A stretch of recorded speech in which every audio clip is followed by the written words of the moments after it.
السلام علیکم ورحمۃ اللہ وبرکاتہ۔ الحمدللہ والصلاة والسلام علی رسول اللہ محمد بن عبد اللہ خاتم الانبیاء وعلی آلہ الطیبین الطاہرین واصحابہ الغر المیامین ومن تبعہم بإحسان الی یوم الدین وبعد۔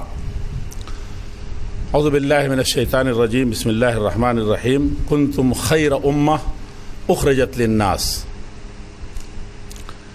بہت ہی معزز و محترم وائس چانسلر عالی جناب ضمیر الدین شاہ صاحب اور ہم سب کے بہت ہی محبوب اور اس عظیم الشان اجلاس کے روح رواں راشد ساز صاحب اور دیگر تمام معززین و محترمین، دینی اور ملی بھائیوں اور بہنوں، بہت ہی اہم مقام ہے اور بہت ہی اہم ترین موضوع ہے، اور ہم سب کی طرف سے جن حضرات نے، خاص طور پر راشد ساز صاحب نے اور اس یونیورسٹی نے جس فکر مندی سے ہم سب کو دعوت دی ہے، ہم یہاں حاضر ہو گئے ہیں، اور مجھے یقین ہے کہ ایک خاص بات جو ہمیشہ کہی جاتی ہے، نشستند گفتند برخاستند، کہ بیٹھ تو گئے اور باتیں بھی خوب ہوئیں اور مجلس بھی زوردار طریقے سے برخاست کر دی گئی، تو معاملہ وہیں تک نہ رہے بلکہ عمل کی دنیا میں اتر کر کے ہم سب لوگ اس آواز کو قوت پہنچائیں۔ اسی صورت میں ہماری یہ ہمدردی اور یہ پہلا عالمی اسلامی مفاہمتی دو روزہ عظیم الشان اجلاس اپنے مقصد میں کامیاب ہو سکے گا، اور ہم صحیح معنی میں اپنے منزل مقصود کی طرف رواں دواں ہوں گے اور امت کی دلدر دور ہوگی۔ مسلم یونیورسٹی علی گڑھ کے لیے کوئی نئی بات نہیں ہے۔ امت پر جب اس طرح کے حالات زیادہ پیچیدہ ہو کر کے آئے تھے، بلکہ فکری بنیادوں پر بھی، اور علی گڑھ کی تاریخ کو جو لوگ جانتے ہیں وہ اچھی طرح جانتے ہیں کہ عقیدے اور منہج کی بنیاد پر بھی اس وقت ڈھیر سارا انتشار تھا، اور اس وقت کا مرد مجاہد سر سید احمد خان رحمۃ اللہ علیہ جن حالات سے اٹھے تھے اور جس معاشرے سے اٹھے تھے، جس مسلک سے اٹھے تھے، ان سب کا تقاضا تھا کہ وہ جب لوگوں کو اکٹھا کریں تو اپنی تمام تر عظیم ترین پرسنالٹی کے باوجود ان کے اوپر جوتے پھینکے جائیں۔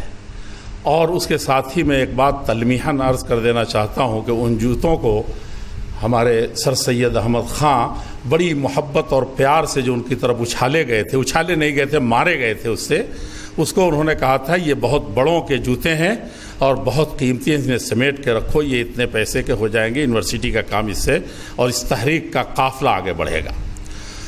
تو آج ہمارے لیے بڑی خوش نصیبی کی بات ہے کہ ہم کشاں اور بہت زیادہ ہمت اور محبت کے ساتھ اس دعوت پر لبیک کہے ہوئے ہیں، اور اس طرح کا کوئی سچویشن نہیں ہے جس سے ہم دوچار ہوں، جس سے ہمارے پیشوا سر سید احمد خان دوچار ہوئے تھے۔ بہرحال میں اس سلسلے میں مبارکباد دینا چاہتا ہوں راشد ساز صاحب کو، اس یونیورسٹی کو، اس کے ذمہ داران کو، اور ہم سب کی طرف سے شکریہ ادا کرنا چاہتے ہیں کہ مفاہمتی مصالحتی جہاں امت کو ضرورت ہے اور امت ہندیہ کو خاص طور پر ضرورت ہے، بلکہ ساری انسانیت کو ضرورت ہے، اس کے لیے یہ اکٹھا کیا انہوں نے، اور ہم سب کے شکریہ کے مستحق۔ بلکہ ایک قدم آگے بڑھ کر کے میں یہ عرض کروں گا کہ ہم سب کے شکریہ کے نہیں بلکہ آپ شکریہ ادا کیجئے کہ اللہ جل شانہ نے آپ کو یہ توفیق عرضانی فرمائی ہے۔ منت منہ کہ خدمت سلطان ہمی کنی، منت ازو شناش کے بخدمت بداشت۔ یہ کیوں کہتے ہو کہ بادشاہ کی خدمت میں ہی کر رہا ہوں اور میرا احسان ہے بادشاہ پر؟ یہ کیوں نہیں مان کے چلتے کہ اتنے سارے لوگوں میں تمہیں اللہ تعالیٰ نے چن لیا، کہ تم اس کی، بادشاہ نے چن لیا تمہیں کہ تم وزیر بنائے اور تم خدمت کرو اس کی۔ اس جذبے کے ساتھ اگر ہم رواں دواں ہیں تو مفاہمتی، اللہ تعالیٰ نے شکلیں بھی الگ الگ بنائیں، زبانیں الگ الگ بنائی، دن رات کے اختلاف کو اللہ تعالیٰ نے رحمت اور آیت اور نشانی قرار دیا۔ اب ہم ہر اختلاف کو، ہر انسان کا، ایک باپ بیٹے کا، ایک ماں جو دل سے چاہتی ہے، ایک بیٹا جو ماں کے بغیر نہیں رہ سکتا، وہاں اتنا ڈیفرنس ہوتا ہے اور دن بھر میں 50 مرتبہ ہوتا ہے، کھانے سے لے کر کے اٹھنے بیٹھنے سلانے اور اس کے مچلنے، ہر معاملے میں ماں کے ذہن سے اور اس سپوت کے ذہن سے اتنا اختلاف ہوتا ہے، لیکن آپ نے کہیں دیکھا ہے کہ اس کے اندر اتنی دراڑیں ہوں کہ امت بڑھ جائے، کٹنے لگے اور اس طریقے سے پریشان ہو جائے؟ ہم نے اسی نقطے کو نہیں پایا ہے، اسی لیے اس اختلاف سے رنگ و بو کو جو زینت چمن بن سکتا تھا اسے ہم نے کیا بنایا؟ جنگ و جدال اور خوریزی کا، اور شام کو خوں آشام بنا دیا۔ ضرورت ہے وہیں آنے کی۔ ہمارے ایک نائب سیکریٹری ہوتے تھے، شاعر بھی ہیں، اسی بدایوں کے ہیں، وہ بڑا جھوم جھوم کے نعت پڑھتے ہیں اور بہت اچھا کہتے بھی ہیں۔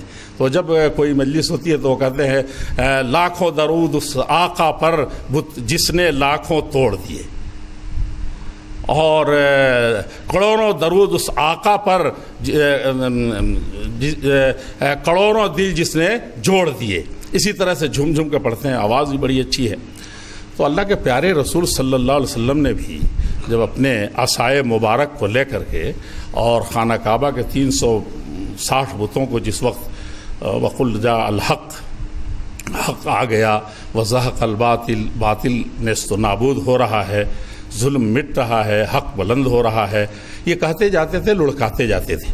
اللہ جل شانہ نے ہمارے پیارے نبی، آخری نبی محمد الرسول اللہ صلی اللہ علیہ وسلم سے پوچھا تھا افرائیت من اتخذ الہہ ہوا، سارے بت تو توڑ دیے، لیکن ایک سب سے بڑا بت، انسانیت کا سب سے زیادہ نقصان دہ بت، وہ اس کو کون توڑے گا؟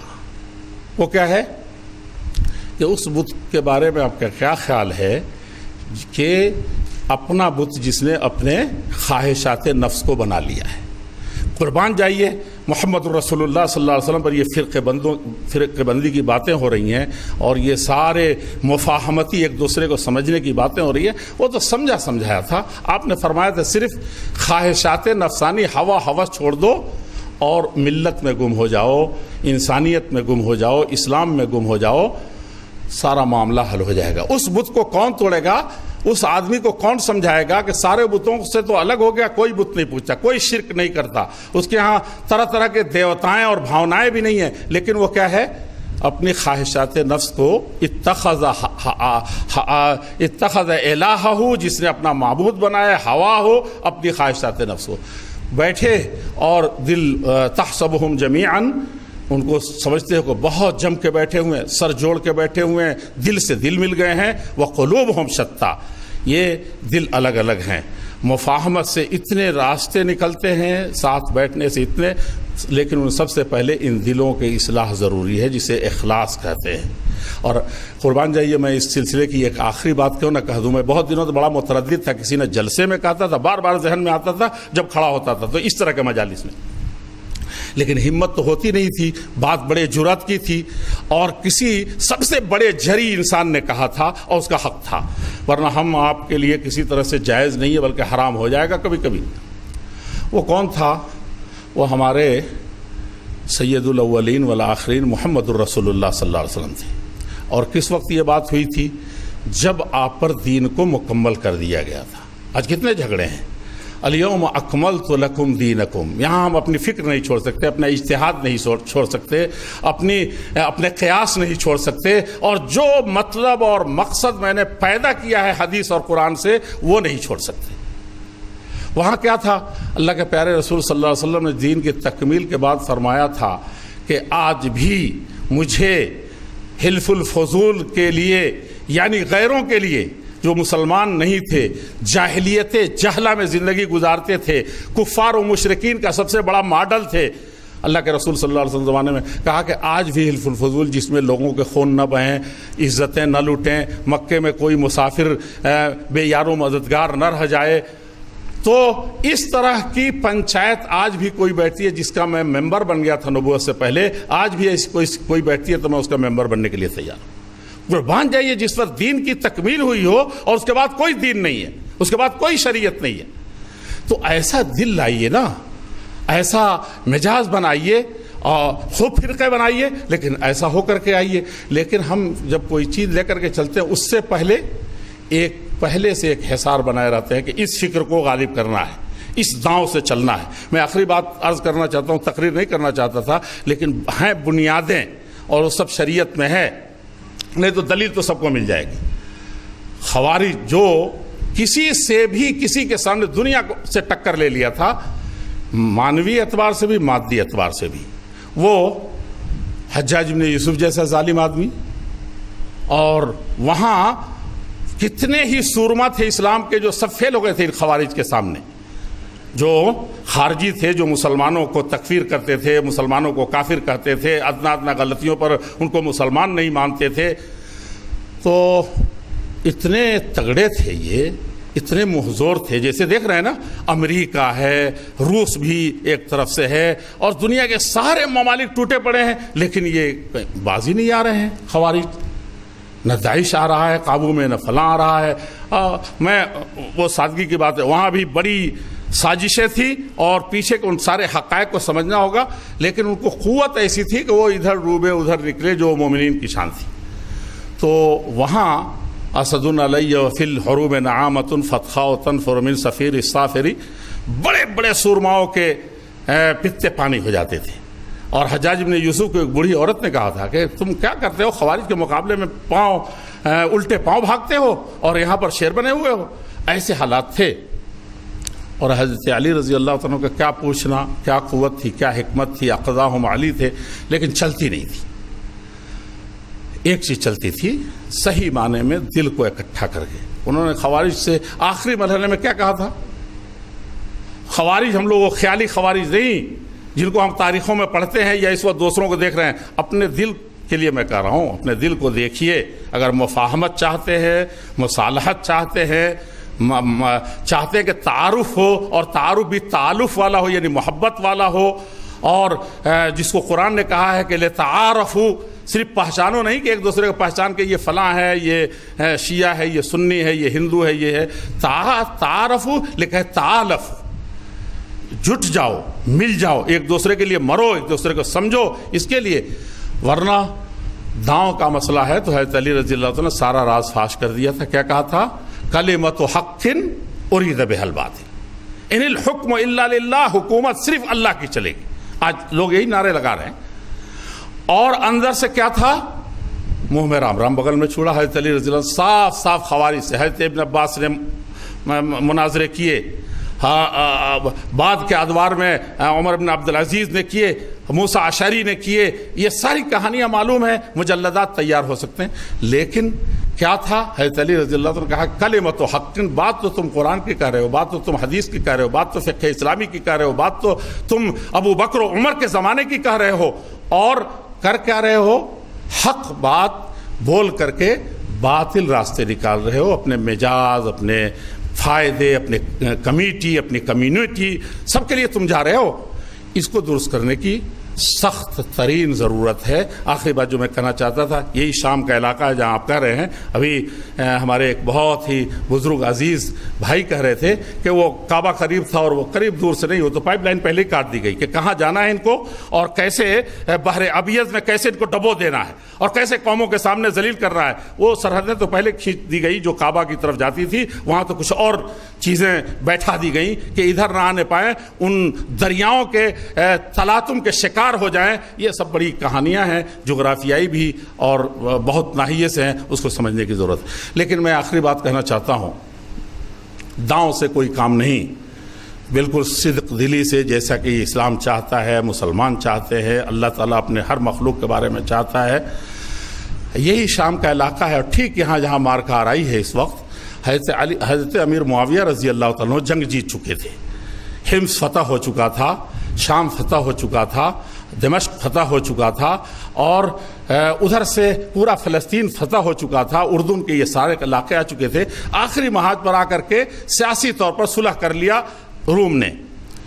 جانتے تھے حضرت معاویہ داہیۃ العرب تھے، سب سے چالاک انسان تھے، عربوں کے کہے جاتے تھے۔ صلح کرنی تھی، جب صلح کا ہاتھ بڑھا دیا، فصلح، تو ہم مسلمانوں سے بھی صلح نہیں، فصلح بین اخویکم، آپ نے بھائیوں سے تو صلح کر ہی رہو، دوستوں سے تو ہاتھ بڑھا دے، دھوکہ دے رہو، تب بھی صلح کرنا ہے، کر لیا انہوں نے۔ لیکن اس نے دیکھا کہ پورے روم سے نہیں، پورے یورپ سے پلٹنوں کو جمع کرنا شروع کیا، چوکیاں جمانی شروع کر دی۔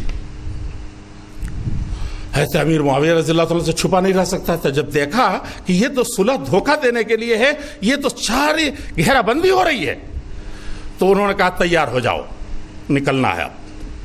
صلح حضرت عمرو بن عنبسہ اتنے بوڑھے ہو چکے تھے، یہ تھا صحابہ کا کردار، اتنے بوڑھے تھے کہ ان کو مشکل سے اٹھا کر کے سواری پر رکھا جاتا تھا، جیسے عورتوں کو ہودج میں رکھا جاتا ہے کجاوے پر۔ انہوں نے کہا بیٹوں کو 10 بجے رات کو تقریباً کہ بیٹو بیٹھاؤ مجھے گھوڑے پر، بیٹھاؤ مجھے گھوڑے۔ ابا یہ کیا مسئلہ ہے رات کے اس اندھیرے میں، 4 بیٹے بڑے جرنیل کرنیل، کہا کہ بیٹھاؤ مجھے۔ کہا کہ ابا حضور اس وقت کیا ہے، بیٹے تھے، ہم جیسے بیٹے تو تھے نہیں، بیٹھا دیا۔ اور اس کے بعد بوڑھے نے پوری ہمت سے ایڑ لگائی گھوڑے کو، اور حضرت امیر معاویہ کے خیمے کے پاس خاص طور پر اپنے گھوڑے کو دوڑایا، اللہ اکبر اللہ اکبر اللہ اکبر وفاءً لا غدراً۔ ابن کثیر نے نقل کیا ہے اس کو اپنی تفسیر میں بھی اور اپنی تاریخ میں بھی۔ میں کہہ یہ رہا تھا کہ اللہ ہی بڑا ہے اور اس کے نام پر یہ صلح ہوئی ہے۔ روم یہاں نہیں ہے لیکن اللہ ہے یہاں، وفاءً وفاداری برتنی ہے، اس معاہدے کو پورا کرنا ہے، لا غدراً غداری نہیں کرنی ہے کہ آپ ڈال تو میں پات۔ یہی آج کل سب جتنے سائنس کے راستے سے آئے، ٹیکنالوجی کے راستے سے آئے کہ اس کو ہم ایسے دبائیں، اس کو ایسے دبوچے، نہیں، تہذیب الاخلاق پیدا کیجئے، وہ اخلاص لائیے جو سر سید نے شروع کیا تھا۔ تو وہاں پر جب یہ کہا، حضرت امیر معاویہ جیسا ہوشیار آدمی تاڑ گیا، فوراً نکلا اور کہا۔ اس کے بعد جب نکلا سامنے دیکھا تو آگے بڑھ کر کے آخری دستور حیات سنا دیا، اور وہ کیا تھا قرآن کا، وَإِمَّا تَخَافَنَّ مِنْ قَوْمٍ خَيَانَةً فَانبِذْ إِلَيْهِمْ عَلَى سَوَاءٍ إِنَّ اللَّهَ لَا يُحِبُّ الْخَائِنِينَ۔ سنایا کیا کہ اگر کسی قوم سے معاہدہ ہو، آپ جانتے ہیں یہ صورتیں کب نازل ہوئی تھی مشرکین مکہ کے سلسلے میں، کہا کہ جب کسی قوم سے اندیشہ ہو کہ وہ بدعہدی پر اتر آئی ہے تو فَانبِذْ إِلَيْهِمْ عَلَى سَوَاءٍ، بدعہدی کا کہ کاپی اس کے سامنے پیش کر دو کہ یہ بدعہدی ہے اور آج سے معاہدہ ختم ہے۔ لیکن اس کی بدعہدی کے مقابلے میں دوسری بدعہدی ہو، یہ اسلام کو گوارا نہیں ہے۔ اللہ تعالیٰ ایسے خائنوں کو، خائن کس کو کہا، پہلے بدعہدی کرنے والوں کو نہیں، ان لوگوں کو جو مومن ہو کر کے خیانت کا جواب خیانت سے دے رہے ہیں۔ بہت سے آج کل یہ جانتے ہیں، یہ جو اٹھ رہے ہیں نا جوان، یہ جو اٹھائے جا رہے ہیں، جو پیدا کیے جا رہے ہیں بڑی طاقتوں سے، اسی طرح کی آیت الحرب خدا، یہ تو لڑائی ہے۔ ارے بھائی اس حال میں کیا لڑائی ہے، 2 مسلکوں میں لڑائی ہے، وہاں دھوکہ دینا ہے، لڑائی کے نام تو دھوکہ دینا ہے، نعوذ باللہ۔ جیسے یہ آیت پڑھی کہ اللہ خیانت کرنے والوں کو پسند ہے، صاف صاف اگر روم نے بدعہدی کی ہے تو اس بتا دیجئے کہ تم نے بدعہدی کی ہے، معاملہ شروع ہونے والا ہے۔ اس بدعہدی کا مقابلہ بدعہدی سے، حضرت امیر معاویہ کے لیے کوئی چارہ نہیں تھا، مسئلے کو سمجھ گئے، سب کو کہا کہ بارکوں میں واپس چلو، یہ بدعہد اور خائن قوم کبھی بھی کامیاب نہیں ہو سکتی۔ ہم نے چال کے بدلے میں ایک چال چلی تھی، اور لیکن یہ ہم کو تنبیہ کر دیا ایک ہم میں سے کسی انسان نے۔ ضرورت ہے اس وقت اسی دل کی، اسی وصول کی، اسی یہ کی، اور ہم سب انشاءاللہ جن حالات سے گزر رہے ہیں، حالات کے مارے ہوئے لوگ مرتے ہیں پھر اٹھتے ہیں، اس سے کام نہیں بنے گا۔ کنتم خیرہ، تم بہترین امت ہو اخرجت للناس، آپس کا کیا مسئلہ ہے، ساری انسانیت کا دار و مدار تمہارے اوپر ہے، اس کے لیے برپا کیے گو، اسی لیے اٹھ کھڑے ہو۔ اللہ جل شانہ اس اجتماع کو کامیاب بنائے، ملک کے لیے بھی، ملت کے لیے بھی، ساری انسانیت کے لیے۔ والسلام علیکم ورحمۃ اللہ وبرکاتہ۔